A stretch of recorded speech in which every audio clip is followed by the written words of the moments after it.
Welcome to the Fostering Change Podcast, Season 3. I'm Rob Scheer, the founder of Comfort Cases and your host. Together, we have made such a difference in the world. We've met with leaders and change makers in the foster care system. We've met with charities and philanthropists, celebrities, authors, and so much more. We'll continue to bring you guests who will share how together as a community we can bring about change. Welcome once again to Fostering Change. Well, it's so hard to believe that as we have gone through the year, there's so many amazing things that we can talk about when it comes to adoption and foster care. When I first started this podcast 3 seasons ago, I was kind of concerned that I wasn't going to be able to have enough content to go season after season. And now we're in season 3, and I am so excited about my next guest. I was actually telling David, our producer, that it's so great when you get to interview someone who you consider your friend. My friend Marcy has done so many amazing things. And by the way, there are things that I didn't even realize she did that we're going to all talk about. But ladies and gentlemen, please welcome Marcy Bursac. Marcy, welcome to Fostering Change. Thank you. And hello, everyone. I'm so thrilled to be here. It's nice to finally talk with the camera on to one another. It's such a treat. Yeah, so we started this last season where people wanted to see our guest, and I'm an animated person as it is, so they wanted to definitely see us. So we do have a YouTube channel that we actually air this. Again, everybody can listen to it on all the podcast platforms, but I love the fact that I get to see you and they get to see you and we get to talk. Listen, I want to dive right in. The Forgotten Adoption Option. This book, I actually read this book. It's an easy read, everybody, by the way, just to let you know, it's an easy read. But what an education tool that I think people need to know about. Because when Reese and I decided to start the journey, I should say, we had no knowledge whatsoever. We did not know anything when it came to adopting through foster care, and you actually gave this a manual. So what made you decide to write this? Well, and it's interesting. So if people like to read, they can read. I actually have it in an audiobook format. So anywhere, whether it's your library or Apple or whoever you listen to audiobooks on, even on Audible, it's in 90 minutes. So I've had many people that are like, Marcy, I just sat down for the afternoon. But what happened is in the midst of the pandemic, for whatever reason, I became keenly aware of marketing all around me, because I guess we all were kind of only on our screens, right? There wasn't really real life happening in an old way. And I started getting really frustrated that I wasn't seeing marketing for the children that were like mine, that were like yours, that were waiting to be adopted. And I just kind of was shaking my fist, someone should do something about this. It's such a missed opportunity. And after, I guess, a couple of weeks of that spun into maybe I should do something. And so I had been having conversations, Rob, and maybe this has happened to you as someone that adopted through foster care. My husband and I were told it was a 4-month process once our kids were with us. At month 9, it was going nowhere and there was no end in sight. And I thought, well, why on earth did I elect to adopt? I could have done this biologically and had a very different outcome at 9 months potentially, right? And so at that time, we had blogged what we were going through as a way to be maybe this is why it's supposed to take forever. And so we had 2 ground rules: no bad talking in the bio family, and we're not going to disclose why our kids were in care. We felt like those weren't details that were fair for us to be the ones to communicate, right? And so in the process, we had a lot of interest, and friends and family and people that we didn't know would reach out and say, hey, since I know you did this, can you teach me how? So pre-pandemic, you'd come in my home for an hour or two, I'd spill the whole thing. It felt like I was barfing 54 steps, okay, follow this whole instruction guide, right? But Rob, time and time again, people left my home and they went and did it. And so it was they just didn't know how. And so during the pandemic, I thought, well, I had a few of those visits, but they were virtual like this again. But I was like, how do I scale this? There are way more kids to help. It's 115,000 right now, right? And so I decided to give myself the goal of writing it in a month, because I had kind of started 2 years prior and never finished. And 25 days later, I had the manuscript. And what was really wonderful about it is I had a new neighbor move in. And as we got acquainted, I explained I adopted my kids through foster care. I'm very open about that, because I think that's a great way to recruit others to learn about it and tell their friends, right? And she said, well, I'd love to learn how to do that. Can you teach me? And I said, you can be one of my editors. And so I got to write it to someone that had no idea any of the system and the vocabulary. And so that's kind of how it became what it is. And what's cool, Rob, is now I've had families, whether they're motivated by infertility or this is what they wanted to do, whatever the story has been that's kind of led them to foster care adoption. I had a couple, I love this, they're almost licensed, they're about to get matched with their children. And they said, Marcy, did you know that we've been having dinner together for the past month? And I was like, no, I didn't know that we've been having dinner together. And they said, your book has been sitting on our table. And so every night at dinner, as we've gone through class, as we've gone through our assignments to get licensed, we flipped through the book because you told us exactly what to do. You told us what was next. You told us what was going to happen.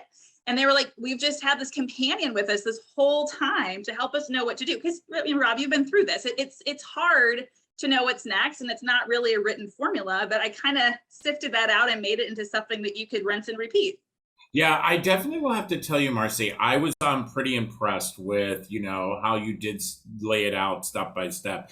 How long ago did you and your husband start the process with your children? The short answer is my daughter is 10, almost 11, and we got licensed, or I should say we met each other when she was almost 3, so about 7 years ago. 10 years. However, to me, I think, Rob, what really has motivated even like, why do I care about this space? Why do I care about sharing the how? Well, one, there's more children than I could possibly ever adopt. But 2, when my husband and I got married, even before we got married, we talked about family expansion. And I said, hey, it might be a deal breaker. I really want to adopt. I've gone overseas. I've seen orphanages.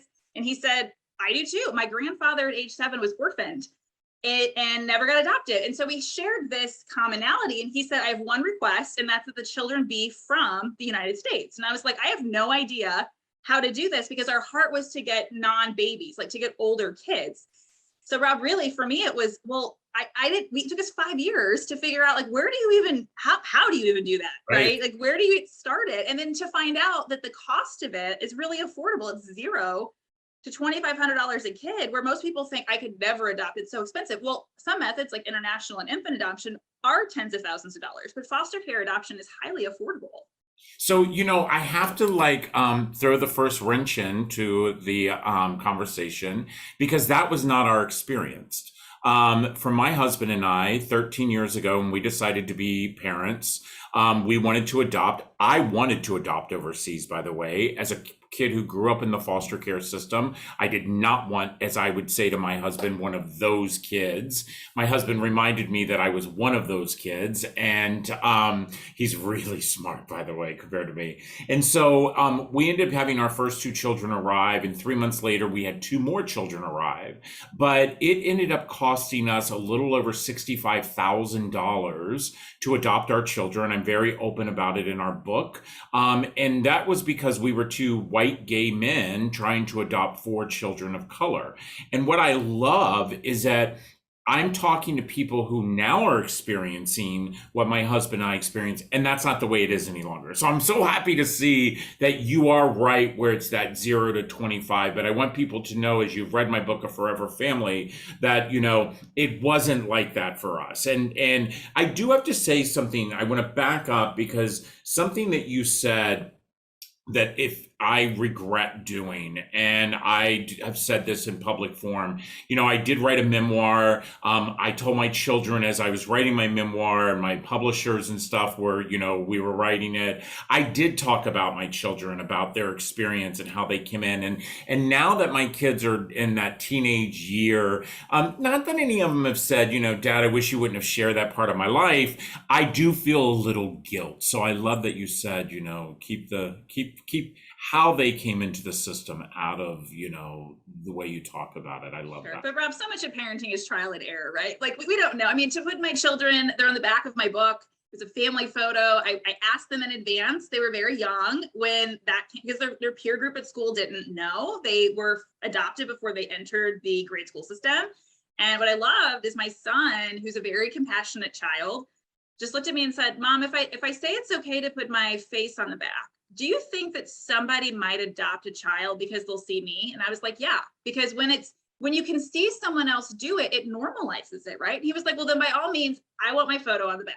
Yeah. Yeah. And that's exactly what my kids were like too, by the way. So when their chapter was being written, we set them down and we talked to them about it. And my kids were exactly like your son. They were like, if it's going to help one child get adopted, then you know what? It's worth us telling our story. You know, you're part of the Dave Thomas Foundation, and Rita is a friend of mine, and I love the fact that you're one of the ambassadors there. And by the way to go, Mrs. Ohio, you know, Miss America. When the heck do you find time for all this? You're also Miss America, Mrs. Ohio from the Well, America. sort of. So I'm okay. This gets a little, the pageantry system has all sorts of flavors. So my Okay. technical title is United States of America's Mrs. Ohio. So it's a different system. But yeah, I am an ambassador for the Dave Thomas Foundation for Adoption. My work with the foundation was like 2014. My husband and I are trying to figure out, okay, we're going through licensing classes. How are we getting time off of work to do this? Like, are we going to have to exhaust the paid time off they already gave us? What are we supposed to do? And we Googled at the time and found Dave Thomas Foundation for Adoption had templates that we could customize and present to our employer. Hi, I'd like to have some support here. I'd like to have time off, maybe some money, depending upon how things unfolded.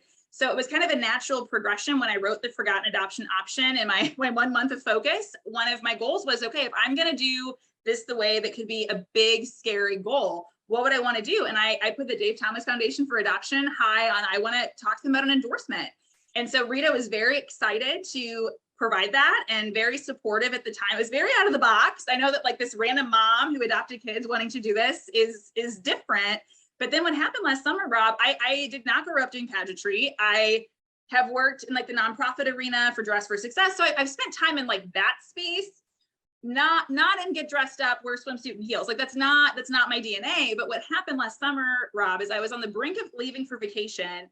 And again, like my frustration of like, why isn't someone doing this, is I was like, okay, now that I've got this book and this wonderful way to help teach people as a, you know, all across the nation, this can go everywhere, and it has, which is amazing.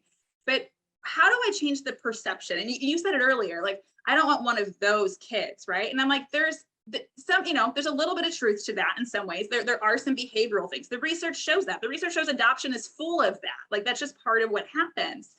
But I wanted to figure out a way to kind of rebrand what a foster child is. Like, how do we help give these children the dignity and the respect that they deserve, and the potential that if you or I, and you were one of them, like, but if I was one of these children, I would want people to look at me with potential and not, you know, write me off. And so it was at that point that I just felt like I was supposed to look into the pageant system, which is super wild. And then I asked the Dave Thomas Foundation for Adoption. I said, look, I know I live in Missouri. You're in Ohio. I have this opportunity.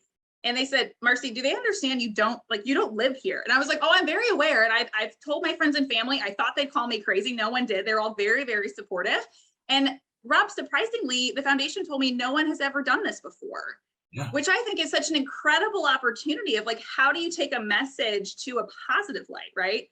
So I've really enjoyed that journey and being able to partner in even deeper ways, because we've been doing stuff since 2014. So we're just doing like another way to spread the work. Is the data, I don't know if you know this, the Dave Thomas Foundation for Adoption had a research study come out this year from Harris Poll. And one of the key takeaways that I find really much an opportunity is that it showed only about 50% of adults are even aware that there's a need to adopt children from foster care. And from what I've been doing in the community and around the nation, I think part of what is a challenge to that is that people think of foster child through one lens, and they think, oh, these are kids that need a temporary place to go and they're going to move back with their biological family. And that's where the Forgotten Adoption option falls in, because there's a second definition, right? There's the, I'm a child, I'm in a foster home because legally the state is my parent and I need someone to adopt me, or I'm going to age out. And I think that's where there's a huge opportunity, is to help inform our nation that like there are kids that need us. Yeah, no, I agree. And I'm so lucky. Rita was just on my podcast for, I think, the second time. She's such a good friend of mine, and I absolutely love her. And we're actually honoring her this October at our backyard barbecue. She's receiving the Barbara Harrison Award because she's so driven, and she's just so passionate. And, you know, and you are right, Marcy. I mean, the biggest thing that I've noticed, and I'm like you, I didn't come from the nonprofit world. I'm a .com guy who, you know, all of a sudden find out that, you know, wait a minute, you know, what's going on here when it comes to kids in foster care? First thing I have to tell you, and I say this to all my guests, I think the biggest issue that we have is that we have to change the vocabulary. The problem is when I say the word foster and I say the word foster child, the first thing that someone thinks of is bad. They think that a child's been put in a situation of something they did, drugs, they think. And so what we've tried to do is try to change the narrative where we call these children who are in foster care. Because when you say the word child, your heart warms up a little bit. And so, but I will tell you, I have some really young Miss teens and Miss, Shenandoah Valley and all this, and they are starting to take the platform of our organization, Comfort Cases, and the platform of foster care in general, because I'll tell you right now, the way this is going to change is children helping children. Okay. Absolutely. Children and doing what you and I are doing. Listen, I want to take a quick break because there are some things I've highlighted in the book that I want you and I to talk about. And it's things that my guests know that I love to talk about because I think we all need to really understand when it comes to foster care. But before we take that quick break, I have to say, Marcy, Little Bird was one of my favorite books as a kid. Okay. And you talk about Little Bird, about that, or Who's My Mother? My mother, yeah. Yeah, you are my Little Bird, yeah. And I literally in my mind can etch, because growing up in the system, wanting that mom figure so bad, that to me, I will never forget that. Listen, everybody, we're going to be right back. We're going to continue this amazing conversation. The book is The Forgotten Adoption Option. Listen, I've had so many of you reach out to me and you ask me questions about foster care, adoption through foster care. I just had an email just the other day. This is it, guys. I'm telling you, the Forgotten Adoption Option. It is literally going to answer all the questions that you're going to need. And if you cannot find the answer, she gives you the resources where you can find them. We'll be right back. So, everybody, I talk about this quite often, seeing the expansion that we have at Comfort Cases, and to now know that we have a Comfort Cases UK team, I could not be more grateful. But what I'm so excited about is that on May the 24th, my family will be boarding a plane and heading to the UK for a really big event. So I have my friend Sarah, who is actually also the CEO and the founder of Comfort Cases UK, right here with me today. So Sarah, tell us about what's going on when I get there. Oh my gosh, we are so excited to have you come to the UK. I cannot tell you, we are just so looking forward to meeting you and all your family. And we have got a huge event taking place on the 26th of May.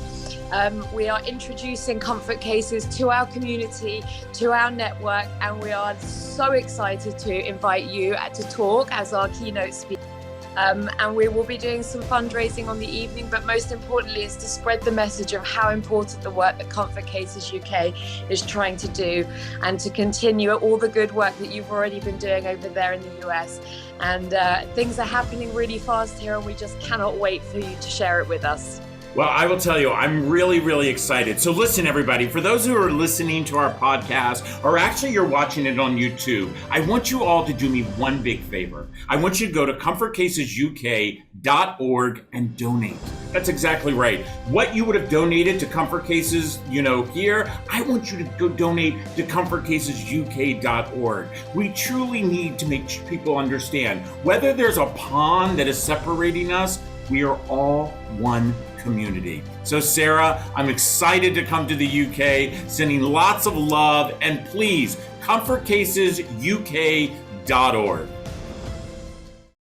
So, again, there's nothing I love more than a great conversation. And I remind each and every one of us that how we make a change within our community and our community of children in foster care is doing what my friend Marcy and I are doing today. And that's to talk about it. The fact that our friend Rita had actually done with the Dave Thomas Foundation, they had done this research and finding out that, 50% of people don't even realize that children in care actually need permanent placement. When Alex arrived in our home at the age of 18, Marcy, one of the things I remember saying to the court systems is that, somebody asked me, why would I take a child in at the age of 18? And I reminded this person that every single child deserves a foundation.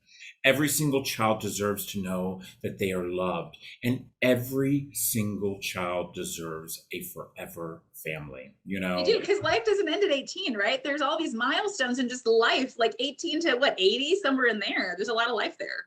Let me tell you something. My son is now 21 years old, and he will be the first one to say, I can't imagine my life without my pops and my dada. And so, listen, I want to jump right into the book because there was one particular thing that you put in the book that I will have to tell you gave me a little thorn in my side. I'm going to bring it up. I love to disagree to agree because we all see something differently. So when I was a young kid in the system, their respite was back in those days as well. By the way, respite's been around forever. And when my children arrived from the system, we had respite. And we were always asked to use respite. And the more research I did, I remember what it felt like to be a little kid. So I want to put you into a situation and not ever growing in the system I can't imagine you and your husband actually used respite. But, the bio family would want to go on vacation and they would take me and drop me off at the respite house. Or, and I hear this from kids all over the country. I meet kids everywhere. And one of the things that hurt their hearts so much is respite, because all of a sudden they've been put into this family who they think is their family. And then all of a sudden they find out that they're going on vacation. And because our courts are so antiquated and we can't take kids past 50 miles and they all of a sudden go to another stranger's house. I don't think respite should happen. So I never said respite should happen. I just showcased that it's a possibility. That you didn't, by the way. I have to give her credit, everybody. She did not, when you read this, she was just educating us about it. You were educating. I want to know how you feel about it. Well, so what's interesting is I became aware of respite because my husband and I, so just in case people are joining and they're like, Rob, I don't have any idea what we're talking about. So real quick, respite is meant to give family that's fostering children that are foster care, 1 to 14 overnight kind of ability for them to have a break, right? By being with a different family that's licensed through respite, a respite provider. And what happened was when my husband and I were nearing the licensing process to adopt through foster care, our licensing worker said, hey, I know like you've nannied a lot, and I know your husband's an elementary school teacher, so clearly you have a lot of experience with kids. But on paper, you don't have children. So we need you to get some parenting experience. So it's pitched to us as, please go do this. So that on paper, we can say you did this. But we got really, really lucky. And we ended up, we had 2 different times, actually 3 different times, 2 different families. There were 2 boys that we helped one time, a 4 and an 8-year-old, and then a young man that was 5. And we were a respite provider. But again, coming from like the space of having nanny, and in my book, I even share all the questions we asked. Like we wanted to be as repeatable to the process. So kind of back to your point, Rob, of like, this can be a traumatic and unpositive experience. I think the reality is, if you kind of zoom out of that, I mean, in general, any of us can grow up in kind of a healthy and positive or an unhealthy and not positive, so it's kind of the full granny, it's there. And I'm sorry for your experience. I like to think, I mean, the boys that we cared for, the one gentleman that was 5, he was in that process of getting adopted by a relative across state lines. So he couldn't go. And we loved it. Although my husband at that point was like, since we've only been respiting for 1 child, I think we should adopt 1. And I was like, no.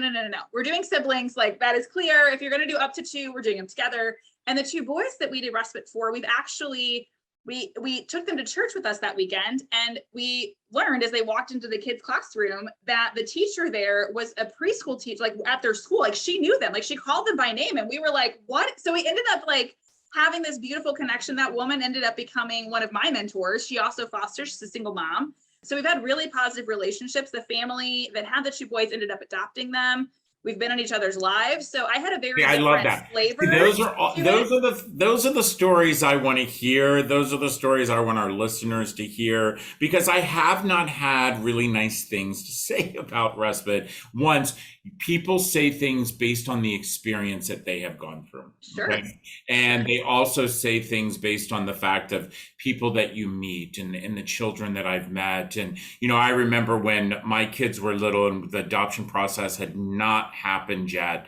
And we wanted to take our kids to Disney World. And immediately the birth parents said no. And even though we knew they weren't getting their children back, because we were so far into the process, we had to go in front of a judge. And we had to get a judge to place the order to allow our children to go to Disney World.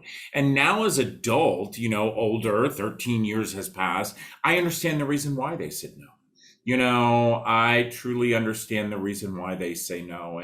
And what would have happened to us, we just wouldn't have gone to Disney World, by the way. Sure, it's a process. But I will say real quick, one more note on Respite, and to your point, because you're like, I would think you didn't use that. Well, I didn't use Respite, I think, in the terms of, I didn't just go to random person to take care of my children.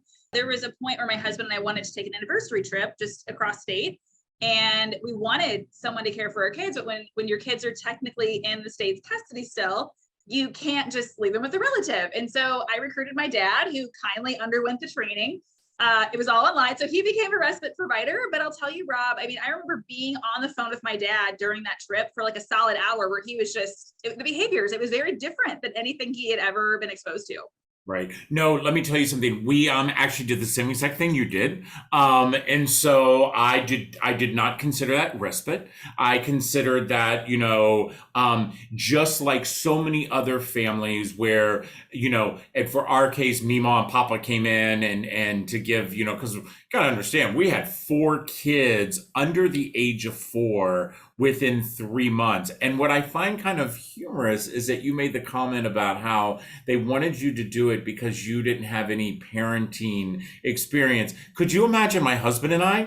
Here we are, 2 gay men living in DC in the city. And, changing a diaper wasn't even something I even thought about. And all of a sudden, the next thing you know, we have 4 kids and people become parents every day without any of the training. Like exactly. It works. It's okay. Exactly. And I love the fact that you brought up with your kids were with your dad about how your dad was on the phone because of behaviors. And I'm 55 and there are still times that something will trigger me from what I experienced as a kid that was in the system, and understanding that trauma can hit a child at any time.